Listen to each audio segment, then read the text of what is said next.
Inilah Yerusalem bagi orang Yahudi. Di mana mereka akan mendirikan singgasana Tuhan mereka? Di mana lagi kalau bukan di Palestina, di Yerusalem. Kenapa harus Palestina? Karena Palestina adalah pusat jantung dunia. Jantung dunia itu Palestina. Karena Palestina menghubungkan 3 benua, Afrika, Eropa, dan Asia. Siapa yang menguasai Palestina? Dia menguasai dunia. Dan tidak ada artinya Palestina without Yerusalem, tanpa Yerusalem. Dan tidak ada artinya Yerusalem tanpa sinagog Yahudi.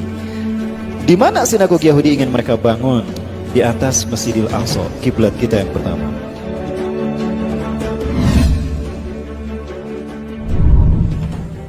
Mereka invisible hand, Zionis Yahudi. Mereka punya agenda besar. Nah, nggak boleh ada yang menghalangi agenda besar ini. Namun agenda besar ini sudah dibuka terang-terangan oleh Donald Trump. Inilah agenda besar, inilah final dari Zionisme internasional. Berdirinya sinagog Yahudi di atas Masjidil Aqsa. Ya, kan itu puncak gerakan Zionis. Zionisme itu adalah kembalinya Zionis Yahudi ke Bukit Zion, kembalinya bangsa Yahudi ke Bukit Zion. Ya, kenapa harus ke Bukit Zion? Karena the God who's waited, Tuhan yang mereka tunggu-tunggu akan segera turun di Bukit Zion. Karena milenium ketiga ini harusnya singgasana Tuhan berdiri bagi mereka di tanah Syam, Palestina. Tapi sampai sekarang sudah 300 terowongan dibuat, gempa sudah diuji cobakan, kok nggak hancur-hancur tuh Masjidil Aqsa? Mereka tidak tahu kan Masjidil Aqsa ini dihalangi, dijaga oleh para malaikat. Nah, ini endingnya. Nah, agar dunia tidak konsen ke sana, bikin rame dengan urusan rumah tangga negara masing-masing. Ya, kasus pelecehan Al-Quran lah, penistaan Islam lah, penistaan ulama lah. Sekarang apa lagi? Pembunuhan para ulama. Ya. Saya ingin membahas apa yang dikemukakan oleh Donald Trump. Therefore, I have determined that it is time to officially recognize Jerusalem as the capital of Israel. While previous presidents have made this a major campaign promise, they failed to deliver. Today, I am delivering. I've judged this course of action to be in the best interests of the United States of America and the pursuit of peace between Israel and the Palestinians. This is a long overdue step to advance the peace process and to work towards a lasting agreement. Israel is a sovereign nation with the right, like every other sovereign nation, to determine its own capital. Acknowledging this is a fact is a necessary condition for achieving peace. Inilah arti dari pernyataan Donald Trump. Hikmah yang bisa kita petik, makna yang dikandung dari tersirat pernyataan Donald Trump tadi. Today I recognize that the Jerusalem is the capital of Israel. Maksudnya memberikan izin kepada Benyamin Netanyahu untuk mewujudkan segera apa yang menjadi cita-citanya. Ya, ini cita-citanya Bapak Ibu. כל אחד אבל מצד צריך מגזם זה ברכה והצלחה תקווה ובתושייה באתי לבקש את זה בכל העניינים גם הלאומי מה שישראל לאחרונה מצד נתצו כמה עניינים מה שרואה עוד וגם מצא שעדיין משיח ליבו אז הייתה משהו ממה הגיעתו. הכנראה שהיא מספיק, כאילו שהיום כבר כמה שעות בגיל עדיין ליבו, אבל יש עוד כמה שעות, אבל יש להשתדל גם היום, בצורה טובה. זה שמחה וטוב לראות. Sudah banyak kemajuan yang kamu lakukan Benyamin Netanyahu, maka kami pilih lagi jadi Perdana Menteri Israel. Padahal dulu sudah menjadi PM Israel dua periode.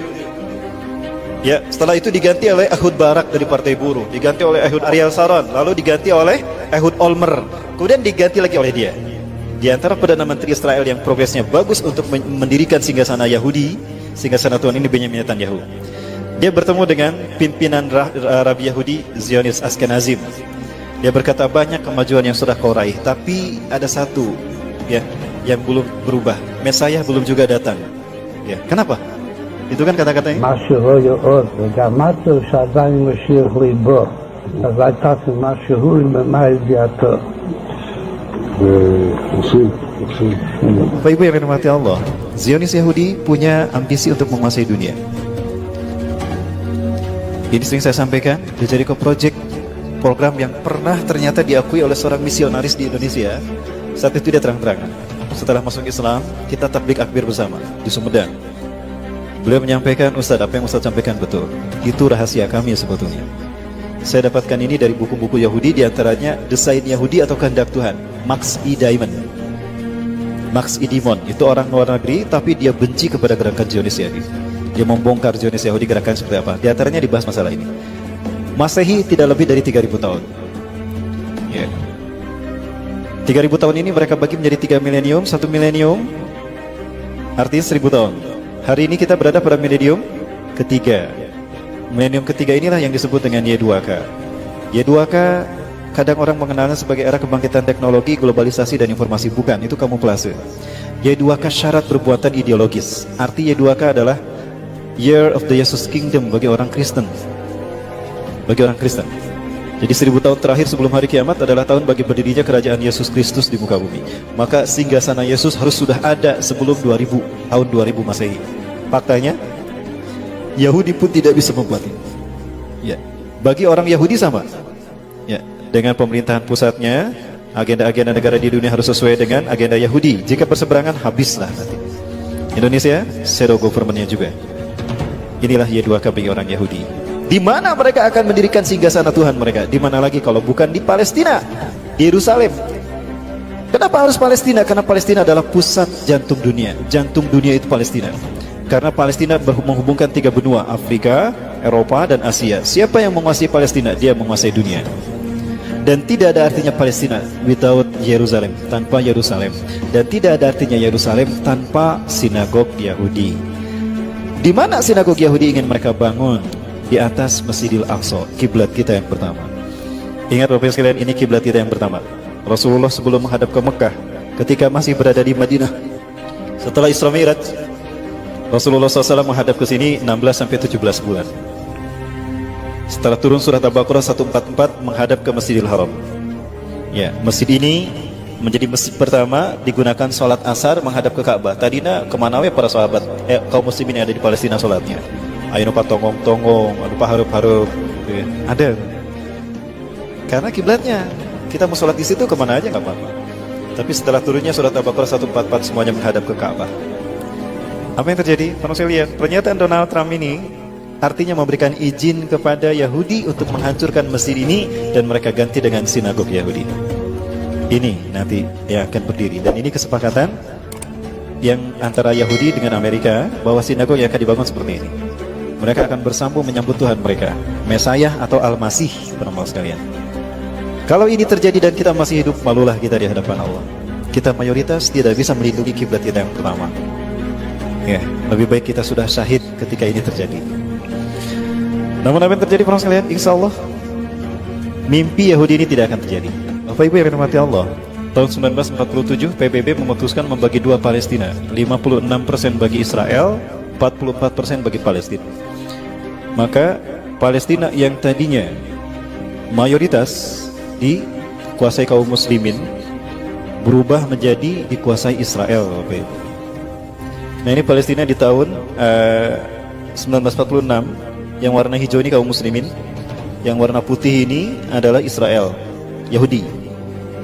Tidak lebih dari 8,5%.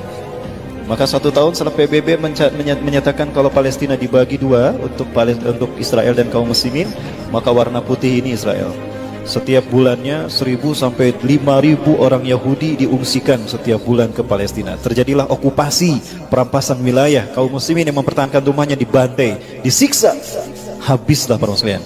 Ya, dan hari ini bisa kita lihat Israel menguasai Palestina. Dari 12 provinsi di tanah Palestina, tinggal 1 provinsi yang belum dikuasai mereka, Gaza. Begini nasib Indonesia jika Cina dibiarkan. Ini nasib umat Islam Indonesia jika Cina dibiarkan. Dan sekarang 70% tanah di Indonesia milik Cina. Cuma 30% tanah di Indonesia milik orang Indonesia sendiri, pribumi. Saya ingat kepada hadis Rasulullah SAW, la taqumu sa'atu hatta tuqatila qauman. Kiamat tidak akan terjadi sehingga kalian berperang dengan satu bangsa. Ni'aluhumus sya'ar, sendal-sendal mereka terbuat dari bulu. Wala taqumu sa'atu, dan tidak akan terjadi kiamat hatta tuqatilu qauman sigaral ayun, mata mereka sipit. Juluduhum ahmar, kulit mereka merah. Zungfal unuf, beda irungnya. Wa wujuhum kamlanjanil mutraqah, wajah mereka bulat seperti tameng yang terpotong. Kira-kira bangsa mana? Merinding Bapak Ibu, kiamat sudah dekat. Allah Akbar.